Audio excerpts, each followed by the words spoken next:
ओम अखंडानंद संबोधो वंदनादि यस्य जायते गोविंदं तमहं वंदे चिदानंदतनुं गुरुं शंकरं शंकराचार्यं केशवं बादरायणं सूत्रभाष्यकृतौ वंदे भगवन्तौ पुनः पुनः। ईश्वरो गुरुरात्मेति मूर्तिभेदविभागिने व्योमवद्व्याप्तदेहाय दक्षिणामूर्तये नमः। ओम शांति शांति शांति। सर्व वेदांत सिद्धांत सार संग्रह में 220 श्लोक तक हो चुके हैं। 221 समाधानम का प्रकरण चल रहा है। चित्तस्य समाधानम, समाधान का अर्थ है एकाग्रता। ब्रह्म विषय के चिंतन में एकाग्रता का होना। एकाग्रता का अर्थ ये नहीं है कि हमेशा एक ही विचार चलेगा, क्योंकि व्यवहार तो चलते रहता है, भोजन है, शयन है। फिर भी जैसे प्रसिद्ध श्लोक है, आसुप्ते रामृते कालम नयेत वेदांत चिंतया। तो सुषुप्ति तक और मृत्यु तक वेदांत चिंतन करते करते कालम नयेत। तो इसका तात्पर्य क्या ग्रहण करना है कि अन्य अन्य विषय में बुद्धि न जाए। तो समाधान अगर पहले से इसका अभ्यास है, इस संपत्ति को इकट्ठा किया है, तो वो हो सकता है। और ये भी धीरे धीरे होगा। जैसे दृष्टांत हम देते हैं कि समझो किसी को नर्मदा परिक्रमा करनी है, समझो, तो रोज जिनको चलने का अभ्यास है और कुछ शारीरिक साधना कर सकते हैं, तपस कर सकते हैं, वो साधना कर सकते हैं। जिनको यहां से मंदिर तक चलने में समस्या होती है, वो नर्मदा परिक्रमा कहाँ करेंगे? तो ये अभ्यास से होता है। चित्त समाधानम जो है वो अंतरंग साधन है। ये अभ्यास करते करते चित्त को ब्रह्म के सिवा अन्य कहीं जाने की इच्छा ही ना हो। कोई विषय यहाँ देख लिया, वहां देख लिया, कोई ध्यान वहां जाता नहीं। ये है समाधान, क्योंकि उन्होंने चित्त को ठीक जगह रख दिया है। आगे देखिए, ठीक है, श्लोक 221 पृष्ठ क्रमांक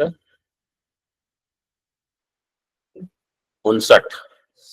चित्तस्य साध्यैकपरं त्वमेव पुमर्थसिद्धेर्नियमेन कारणम् नैवान्यथा सिद्ध्यति साध्यमीशन् मनः प्रमादे विफल प्रयत्नः।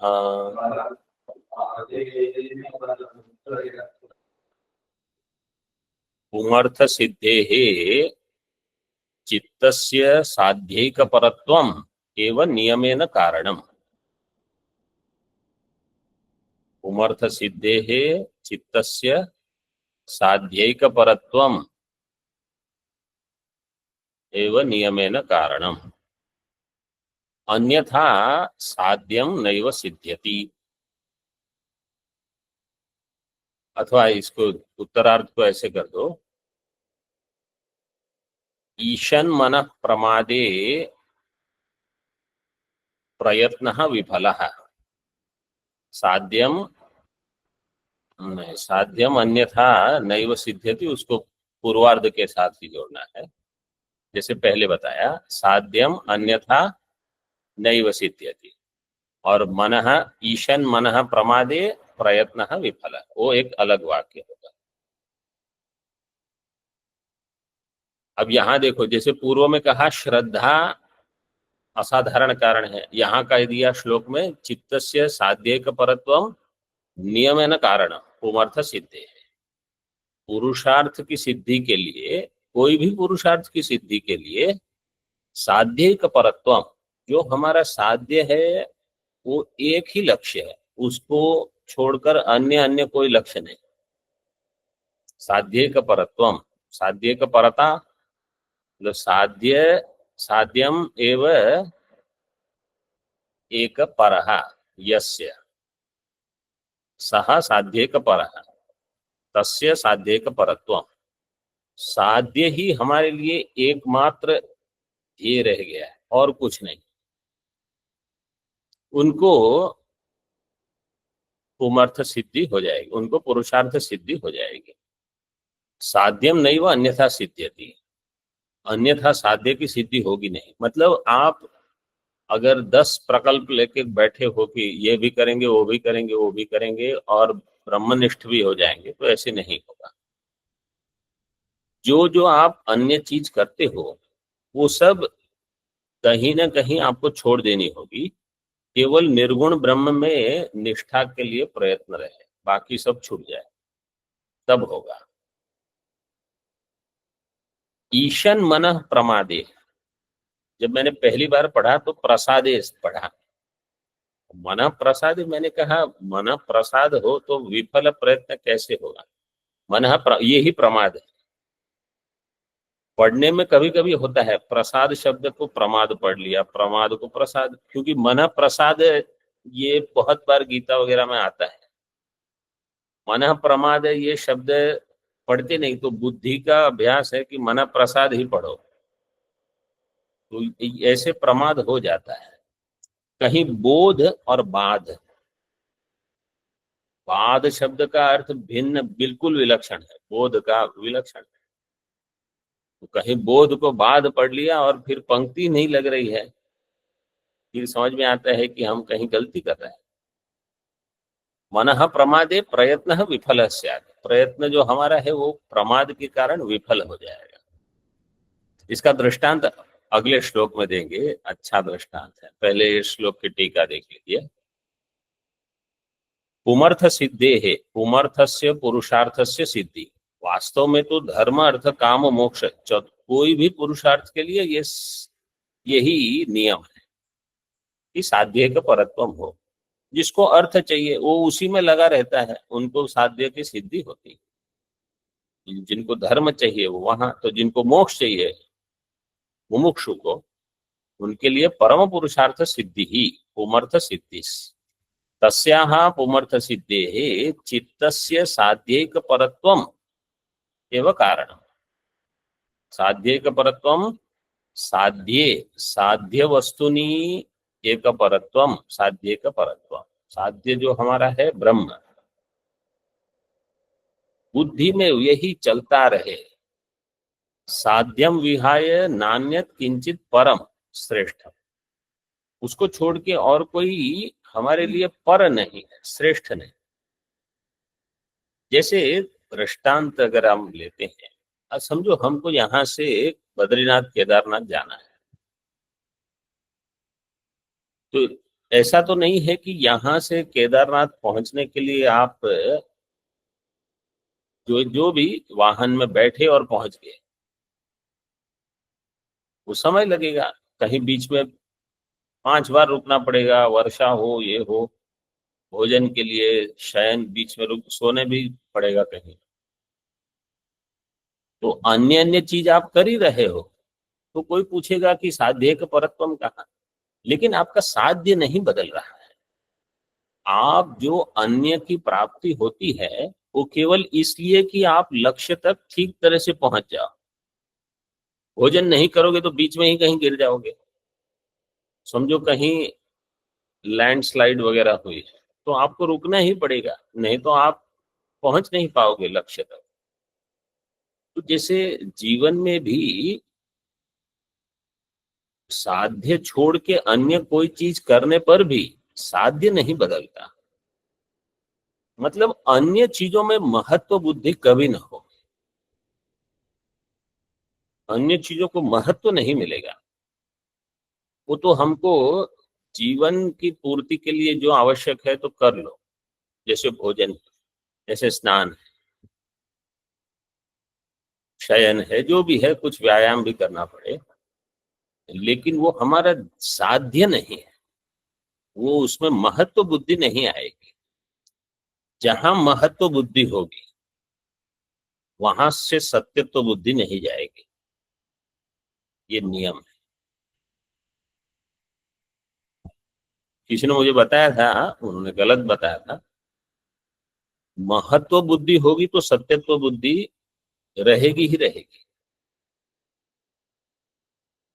बिना महत्व बुद्धि के गए सत्यत्व बुद्धि नहीं जाएगी।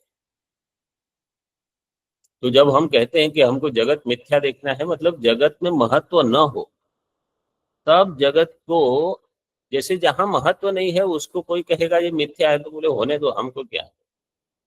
जैसे पास में कोई बड़ा मकान है, बोले ये मिथ्या है, हाँ तो हो, हमको क्या है, क्योंकि हमारी उसमें महत्व बुद्धि नहीं। जहां महत्व बुद्धि है, बोले आपका शरीर मिथ्या है, तो तब होगा जब हमने इसमें महत्व बुद्धि बहुत कम कर दी है, तब इसकी सत्यत्व बुद्धि जा सकती है। नियमेन नित्यम कारण, ये नियमित रूप से कारण बनेगा साध्य का परत्व, अन्यथा साध्यम कदापि नैव सिद्ध्यति, किसी अन्य प्रकार से साध्य की सिद्धि होगी ही नहीं। ईषद ही मनः प्रमादे, ईषद बिल्कुल थोड़ा भी अगर प्रमाद किया है, मनसः प्रमादे अनवधाने प्रयत्नो विफलः स्यात्, तो जो हम प्रयत्न कर रहे हो उसका फल नहीं मिलेगा। अब यहाँ देखो, ईषद प्रमाद दे दिया, तो हमारा तो बहुत प्रमाद हो जाता है कभी कभी। अनवधाने, अवधान का अर्थ क्या है? धारण करना, रखना। जैसे भज गोविंदम में ये शब्द आता है, याद है किसी को? प्राणायामम प्रत्याहारम नित्यानित्य विवेक विचारम जाप्य समेत समाधि विधानम पूर्ववधानम महदवधानम। अवधान शब्द है। अवधान का अर्थ है ठीक ठीक तरह से उसको सफल करना, जो भी कार्य है उसको ठीक ठीक तरह से करना। अनवधान का अर्थ है नहीं करना, प्रमाद होना। इसमें विवेक चूड़ामणि का उद्धरण है टीका में,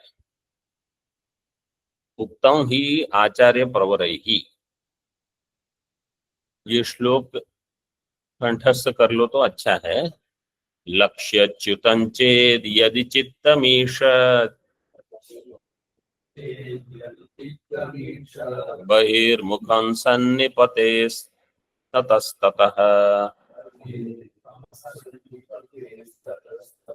प्रमादतः प्रच्युत केलिकन्दुकः सोपान पंक्तौ पतितो यथा तथा।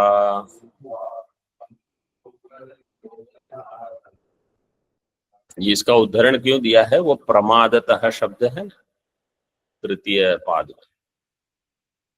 यदि चित्तम ईषद बहिर्मुखम स्यात्, लक्ष्यच्युतम चेत यदि चित्तम ईषद बहिर्मुखम स्यात् ततः ततः सन्निपतेत, सन्निपतेत, वहां वहां से उसका पतन होगा। अगर चित्त बहिर्मुख हो गया, ईषद भी लक्ष्य को छोड़ दिया। प्रमादतः दृष्टांत क्या दिया है? यथा प्रमादतः प्रच्युत केलिकंदुकः। केलिकंदुकः मतलब खेलने की जो गेंद होती है। समझो आप कहीं सीढ़ी, ये हमारी सीढ़ियां हैं यहाँ नीचे जाने की, सीढ़ी पर खड़े रहकर कोई बालक गेंद से ऐसे खेल रहा है, ध्यान समझो ऊपर फेंक रहा है, तो ध्यान केवल उसी पर रहना चाहिए, गेंद पर। अब यहाँ वहां कोई देखे, कोई दूसरे बालक आए हैं, उसे खेल रहा है, यहाँ देखा वो गेंद गिरी। अब जैसे गिरी वहीं अगर आपने नहीं पकड़ लिया उसको, तो फिर पतन शुरू।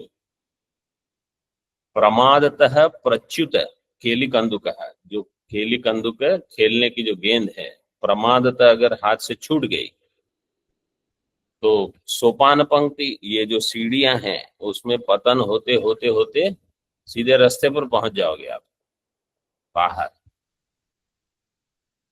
तो चित्त का भी ऐसा है। खास करके जो आरंभ के विद्यार्थी हैं उनको तो बहुत ही ध्यान रखना कि अगर मन में यहाँ वहां के कुछ विषय आए तो थोड़े दिन में वेदांत छूट जाएगा, बाकी सब छूट जाएगा। आप बस भंडारे यहाँ वहां इसी में लग जाओगे। सोपान पंक्तौ पतितो यथा। इसलिए ये चित्त की एकाग्रता और उसमें सतर्कता बहुत आवश्यक है। अब अगला और एक दृष्टांत देते हैं आचार्य। चित्तं च दृष्टिं करणं तथान्य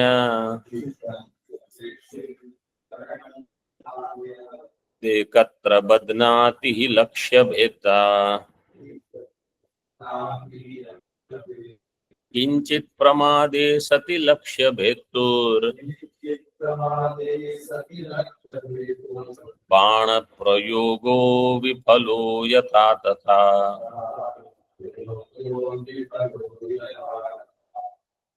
लक्ष्य भेदता चित्तं च दृष्टिं च तथा करणम अन्यत एकत्र ही बध्नाति यथा किंचित प्रमादे सति लक्ष्य भेतु बाण प्रयोगो विफलो। तथा, तथा का अन्वय फिर पूर्व श्लोक से करना। तथा ईशन मन प्रमादे प्रयत्न विफल। ठीक है, अन्वय समझ में आया? फिर से बताता हूं, ध्यान रखो। पूर्वार्ध जो है 222 का, लक्ष्य भेदता चित्तम च दृष्टिम तथा करणं च अन्य करणम अन्यत करणम एकत्र बध्नाति। ये एक पंक्ति हो गई। यथा किंचित प्रमादे सति लक्ष्य भेतुर बाण प्रयोगो विफलो तथा पूर्व श्लोक में ईशन मनः प्रमादे प्रयत्न विफल। लक्ष्य भेदता, जो लक्ष्य का भेदन करना चाहता है, लक्ष्यम भेदुम इच्छति इति लक्ष्यम भिन्नति इति लक्ष्य भेदता, ऐसे विग्रह दिया। कोई एक लक्ष्य है, आपके पास बाण है, वो करण हो जाएगा। चक्षु मतलब दृष्टि, श्लोक में दिया है दृष्टि, और चित्तम, चित्त दृष्टि और करण सब एक विषय के साथ बांधने हैं, सबको एकत्र बदनाती, तब लक्ष्य को भेदन कर सकता है। और कुछ प्रमाद हुआ, यहाँ वहां देखना शुरू हुआ, कोई मक्खी आई, मच्छर आई, कर बस, या तो लक्ष्य चला जाएगा या भेदन नहीं। तो जो दृष्टांत है वो कहना चाहते हैं कि हमारे सारे करण और चित्त, मतलब बाह्यकरण अंतःकरण, सब ब्रह्म के लिए ही लगे रहे। निर्गुण ब्रह्म मतलब बहिरंग साधना और अंतरंग साधना, सारी साधनाएं ब्रह्म के लिए हो। सगुण ब्रह्म के लिए जैसे पाठ वगैरह वाग इंद्रिय का होता है, और कुछ अभिषेक वगैरह करते हैं, और अन्यथा कुछ सेवा है, तो वहां भी यही दृष्टि की सगुण ब्रह्म की ही सेवा कर रहे हैं। और जो बाकी है निर्गुण ब्रह्म में चिंतन, श्रवण करना, मनन करना, वही पाठ समझो दिन में समय है हमारे पास, वही जो पाठ सुना उसी को फिर से उसी पंक्तियों को देखकर उसी पंक्तियों को लगाना, उसमें कुछ व्याकरण है सूत्र लगाना, अगर कुछ न्याय की पंक्ति आती है उनका आगे कुछ आएगा ऐसा, उनको लगाना, कुछ अन्य अन्य दर्शन, समझो कुछ बौद्ध दर्शन का वाक्य है, न्याय वैशेषिक का है, प्राभाकर मीमांसक है, भाट्ट मीमांसक, तो उनकी समझ उसको ठीक से वहां बना के रखना कि हाँ ये उनका मत ऐसा है। तो हमारी बुद्धि इसी में लगी रहे, क्योंकि पूरी 24 घंटे कोई अहम ब्रह्मास्मि ये चिंतन तो सबका नहीं होता। तो बहुत आगे जैसे पंचम षष्ठ भूमिका में जो पहुंच जाते हैं उनको भोजन मिले न मिले कोई फर्क नहीं पड़ता, उनको भूख प्यास का भान नहीं रहता। उतनी उच्च स्थिति अगर हो जाए तो साधक नहीं है, वो तो सिद्ध ही है। लेकिन तब तक ये प्रमाद न हो उसके लिए दृष्टांत दिया है। बाणेन लक्ष्य भेता लक्ष्यम भिनत्ति इति लक्ष्य भेता, चित्तम दृष्टिम तथा अन्यत्करणम च एकत्र, ये एकाग्रता जो बताई पहले, वही एकत्र का अर्थ एकाग्रता लेना होगा, सब में एकाग्रता, सबको इकट्ठा करके। एकत्र का अर्थ है एक साध्य ही निश्चय न बदनाती, एक साध्य के साथ उसको बांध देना, तब यही रहो कहीं मत जाओ। जैसे पशु को बांध देते हैं कहीं खंबे से, तो वो पशु का क्षेत्र सीमित हो जाता है, इसके बाहर वो जाएगा नहीं कहीं। यथा लक्ष्य भेतु किंचित प्रमादे सति बाण प्रयोगो बाणस्य असनम विफलो भवति। असुक्षेपणे, असनम का अर्थ है उसका निक्षेप करना, बाण को छोड़ना। लक्ष्य भेदनम कर्तुम न शक्नोति, लक्ष्य का भेदन नहीं कर पाएगा। तथा अत्रापि पूर्व श्लोक वर्णितम बोध्यम, पूर्व श्लोक वर्णितम, क्योंकि तथा दिया है यहाँ 222 में, उसको जोड़ना है। तथा ईशन मना प्रमादे प्रयत्न विफलो स्यात्।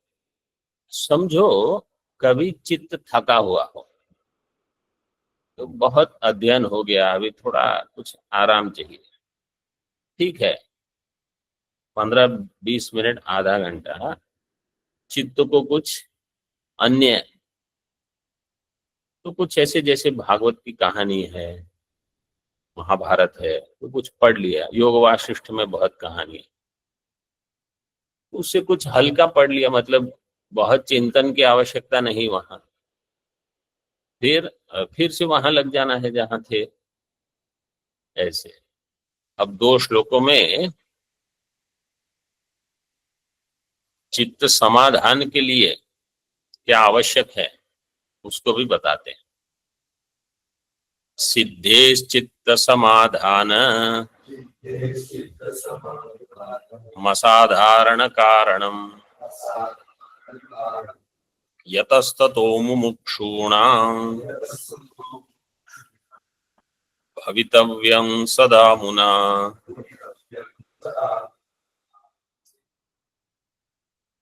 अमुना प्रातिपदिक क्या है?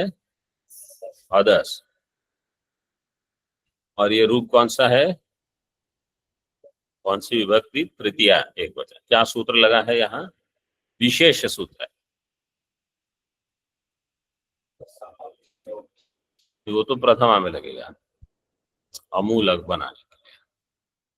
ऑनलाइन कोई विद्यार्थी अध में लगेगा अदस टा, सकार जाएगा, फिर आगे अदसो शेर दादू दो महा, उसके बाद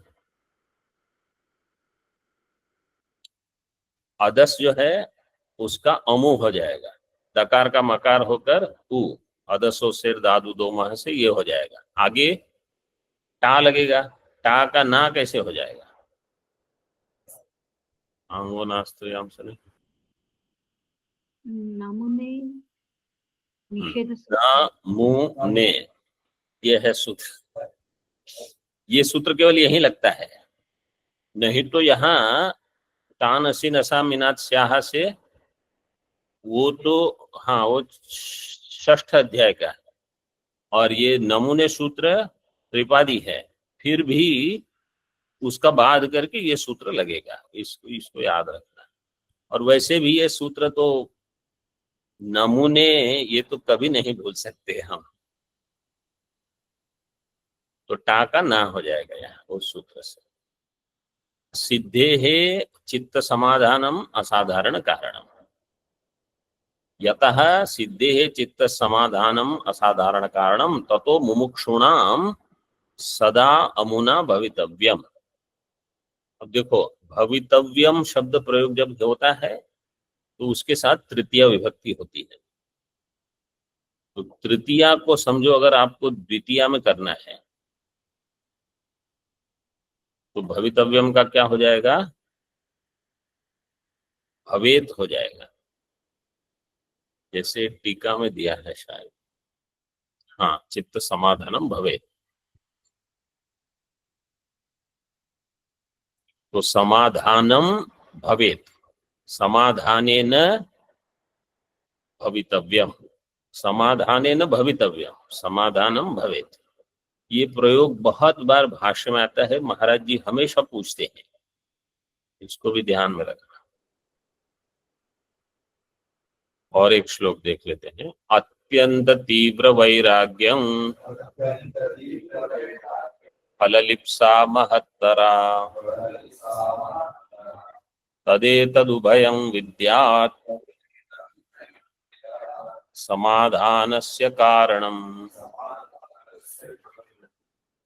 अत्यंत तीव्र वैराग्यम, भगवान भाष्यकार ने केवल वैराग्य भी नहीं कहा, केवल तीव्र भी नहीं कहा, दो विशेषण जोड़ दिए, अत्यंत तीव्र वैराग्यम और फललिप्सा महत्तरा।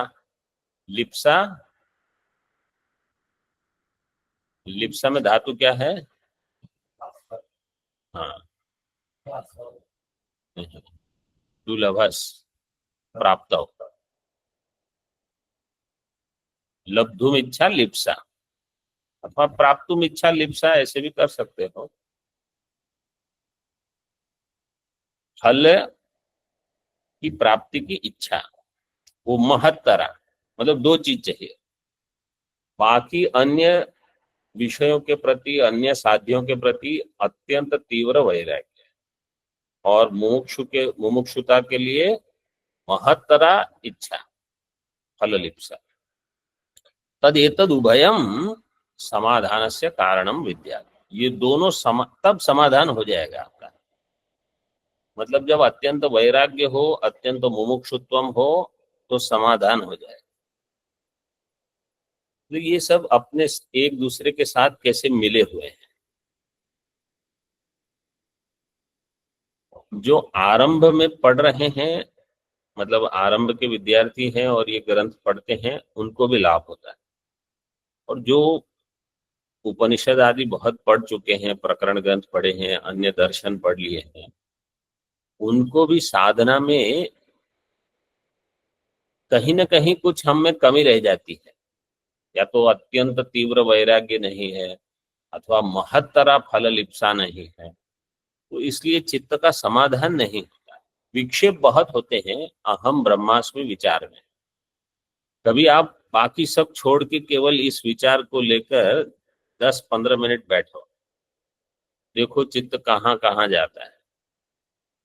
इसलिए गौड़पादाचार्य जी ने मांडू के कारिका में बताए हैं, लय, विक्षेप, क्या 4 विघ्न दिए हैं समाधान के लिए।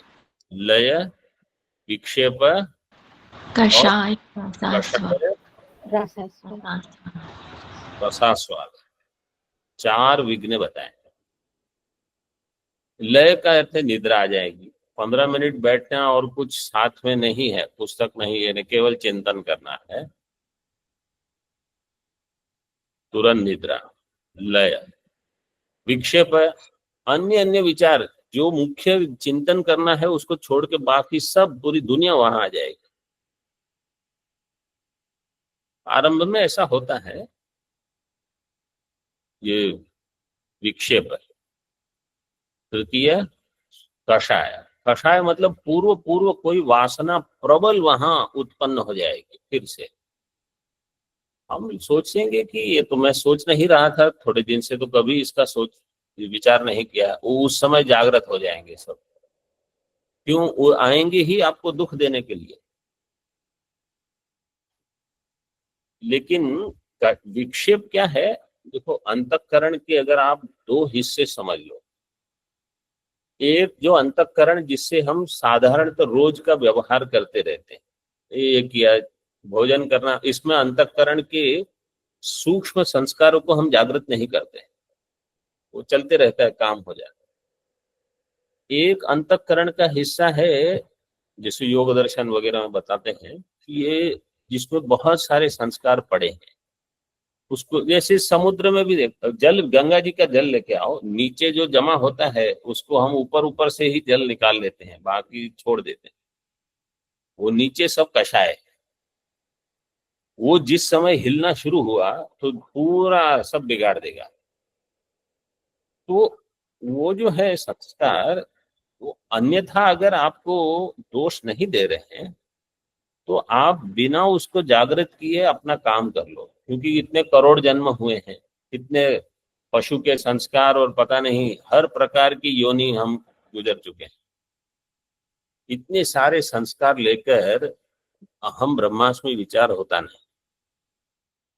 तो इसलिए उसको अलग से बताया गौड़पादाचार्य जी ने। कषाय को मतलब शब्द से ही ज्ञात हो जाता है कि ये तो पुराना कूड़ा कचरा भरा हुआ है। वो अगर हम ऐसे चिंतन करेंगे कि जब तक ये सब नहीं जाएगा तब तक ब्रह्म ज्ञान कैसे होगा, तो संभव ही नहीं है, क्योंकि इतने जन्मों का जमा हुआ इकट्ठा किया हुआ। तो महात्मा लोग वहां दृष्टांत क्या देते हैं कि समझो कोई गुफा है हिमालय में, वहां गुहा में अंधकार जो है कितने सालों से है, बहुत सालों से है, सृष्टि के आदि काल से ही। लेकिन वहां प्रकाश जब लाओगे तो ऐसा नहीं है कि समझो 5,000 वर्ष से अंधेरा है तो 5,000 वर्ष तक बिजली चाहिए, तो एक क्षण में अंधकार का नाश कर। तो ज्ञान कषाय के सहित अंतःकरण का एक साथ बाध कर देगा। तो लेकिन ज्ञान को तदाकार वृत्ति होने के लिए उस समय विक्षेप नहीं चाहिए, उस समय कोई प्रतिबंध न हो, बस। सभी पूर्व जन्म का जो इकट्ठा किया है सबका जब बाध होगा, निषेध होगा, फिर ज्ञान होगा, तो कभी नहीं। तो इसलिए जब हम शांति मंत्र करते हैं, शांति शांति शांति, तो शांति किस किस क्यों 3 बार शांति क्यों कहते हैं? त्रिविध ताप की शांति। मुझे बताओ, इस ब्रह्मांड में ऐसा कोई है जिसके त्रिविध ताप की शांति हो? ऐसा कोई नहीं होगा। वहां बताने का प्रयोजन ये है कि जब तक पाठ चलता है तब तक ये विघ्न न आए, बाद में तो जो होना है वो होगा ही, क्योंकि प्रारब्ध का काम ही है। तो कम से कम उस समय आदि दैविक आदि भौतिक आध्यात्मिक ताप न हो, हम ठीक ठीक श्रवण कर ले, एक प्रमा बन जाए, फिर जो होता है वो होने दो। और ऐसे ही करते करते करते ब्रह्म की प्रमा अगर हो गई तो जगत मिथ्या है, त्रिविध ताप मिथ्या है, ये बुद्धि बन जाए। तो जहां ताप है, वो जो ताप है वो जिसको हो रहा है सब मिथ्या है, क्योंकि उनको ठीक करते जाओगे तो कर्म उपासना में ही लगे रहोगे, वो ज्ञान का प्रकरण ही नहीं है। उनको कहो अभी रुक जाओ, जब तक पाठ चल रहा है तब तक मुझे दुख मत हो। जैसे सिर दर्द कभी ना कभी तो लोगों को होता ही है, जो काम है ये है वो है, अब अभी मत कुछ करो, पहले मुझे समझ लेने दो, मैं ब्रह्म हूं, ये सब मिथ्या है, फिर आ जाओ सब।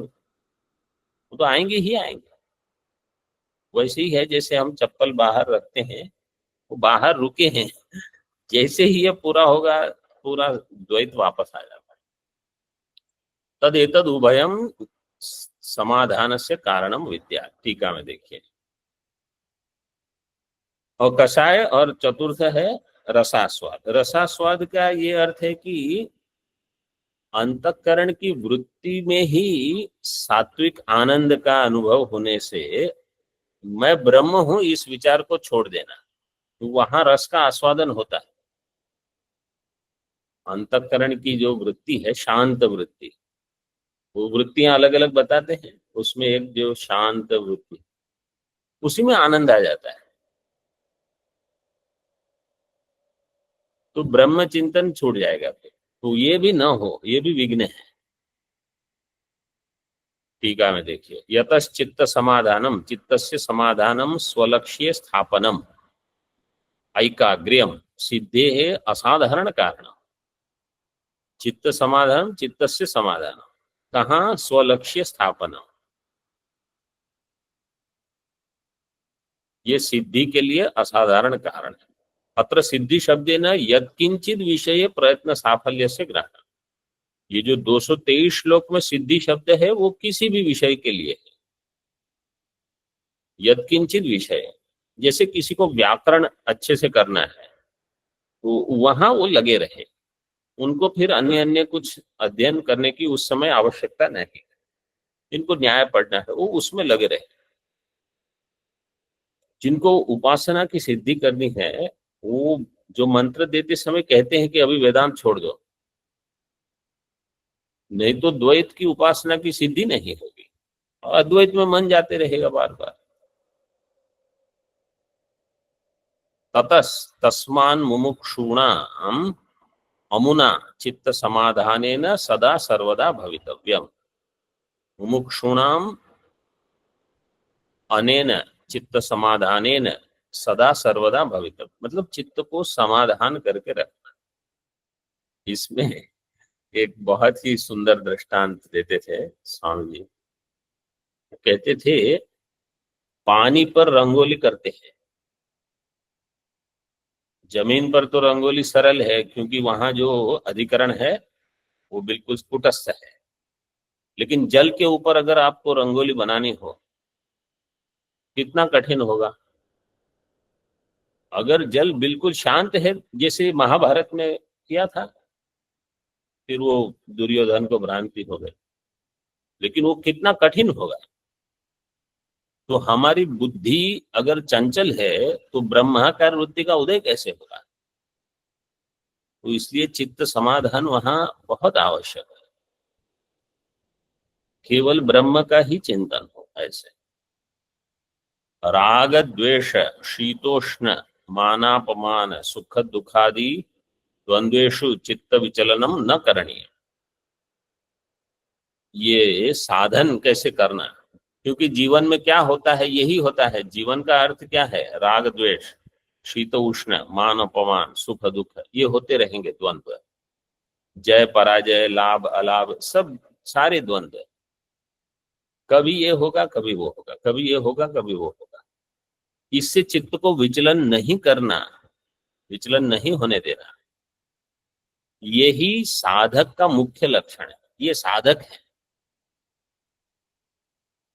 तो कहीं राग हुआ, बहुत आनंद में आ गए, द्वेष इतने नीचे गिर गए कि पूछो मत। चित्त आपका इतना हिलता है, वहां क्या बैठेगा। ये सब होते रहेगा, आप इस पर बिल्कुल ध्यान मत दो। इनमें महत्व बुद्धि रखना, राग द्वेष में अथवा उनके विषय में, शीत उष्ण में, मान अपमान, चित्त विचलन होने से समाधान नहीं होगा। तद अत्यंत तीव्र वैराग्यम महत्तरा फललिप्सा फलम प्राप्तुमिच्छा अथवा लब्धुमिच्छा च एतद उभयम समाधान से कारणम विद्यादिति। ये दोनों समाधान के कारण हैं। यदा अत्यंत तीव्र वैराग्यम मुमुक्षुता च उभे कारणे स्तः तदा चित्त समाधानम भवेत्। देखो यहाँ भवितव्यम के बदले भवेत् दे दिया, चित्त समाधानम भवेत्। तो जब तीव्र वैराग्य और मुमुक्षुता दोनों रहेंगे, तीव्र मुमुक्षुता, तब चित्त का समाधान होगा। भाषितम प्रशांत मनसं येनं योगिनं सुखमुत्तमम् उपैति ब्रह्मभूतमकल्मषम्। गीता का 6ठे अध्याय का श्लोक है। एनम योगिनम प्रशांत मनसम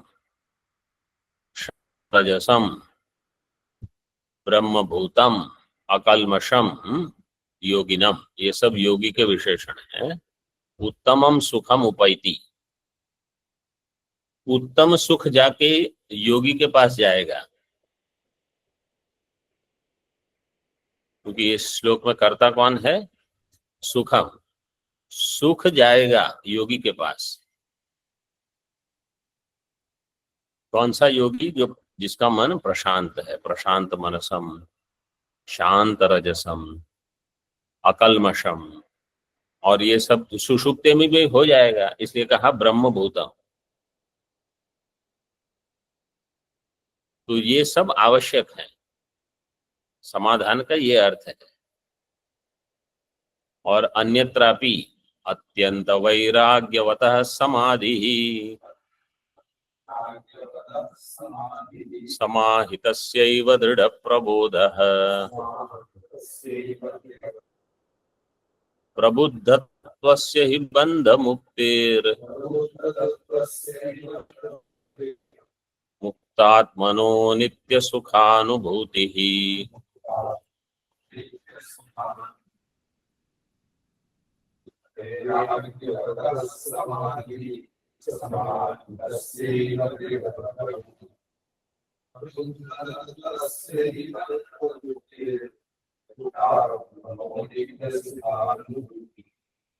श्लोक में दिया है तीव्र अत्यंत वैराग्य, उसको समाधान होगा, उसका देखो ये पुष्टि कर रहा है। 4 वाक्य है। जो इसका अत्यंत वैराग्य होगा उसी को समाधि होगी। ये श्लोक भी कंठस्थ कर रहा है। समाहितस्यैव दृढ़ प्रबोध, जो समाहित है मतलब जिसमें समाधान है, उसको दृढ़ प्रबोध होगा, ज्ञान होगा दृढ़। प्रबुद्ध तत्व से ही बंध मुक्ति, जो प्रबुद्ध तत्व है, जिसको प्रबोध हुआ है, उसको बंध मुक्ति होगी। मुक्तात्मनो नित्य सुखानुभूति, और जो मुक्तात्मा है उसको नित्य सुखानुभूति होगी। तो ये क्रम है, अत्यंत वैराग्य, फिर समाधि, समाहित होने से ज्ञान, दृढ़ ज्ञान, ज्ञान से बंध मुक्ति, बंध मुक्ति से सुखानुभूति। इस समाधि में क्या सूत्र लगा है? कल बता, उपसर्ग गोमुखी, उपसर्गा है सर्गात, उपसर्गात गोमुखी की होने से समाधि शब्द, जहां उपसर्ग हो वही ये सूत्र लगे। जो भूसंज्ञक धातु है सभी में ये लगता है। ओम पूर्णमदः पूर्णमिदं पूर्णात् पूर्णमुदच्यते पूर्णस्य पूर्णमादाय पूर्णमेवावशिष्यते। ओम शांति शांति शांति। शंकरं शंकराचार्यं केशवं वादरायणं सूत्रभाष्य कृतौ वंदे भगवन्तौ पुनः पुनः। ईश्वरो गुरुरात्मेति मूर्तिभेद विभागिने व्योमवद्व्याप्तदेहाय दक्षिणामूर्तये नमः। ओम शांति शांति शांति।